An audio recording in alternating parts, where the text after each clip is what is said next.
Ассаламалейкум. Түнде мынау жер сілкінісі болған кезде Алматы облысында таксистер ойына келген баға қойыпты.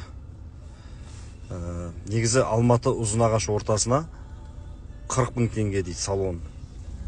30 мың теңге, 25 мың теңге деп жазып қойыпты. Не деген масқара бұл? Негізі ортасы Ұзынағаш пен Алматының ортасы 500 теңге бір адамға. Бұлар халықтың басына күн туған кезде өзінің қара басын ойлап, қара басының қамын ойлап, осындай баға қойыпты. Айналайын, сендер керісінше көмектесіп тегін тасымайсыңдар ма? Қаншама балалар суықта тоңып далада тұр. Ал сендер 40 мың теңге деп атсыңдар. Ұят қой мынау деген. Құдай сақтасын, ертең елімізге жау шапса, қара бастарыңның қамы үшін халқыңды сатып кетуге дайын адам екендеріңді көрсетіңдер сендер. Қазақтың жігітсіңдер ғой, не жетпейді, не болды соншама аш көз болатындай. Қазақ десең өзіңе тиеді әрине. Мынау деген масқара ғой.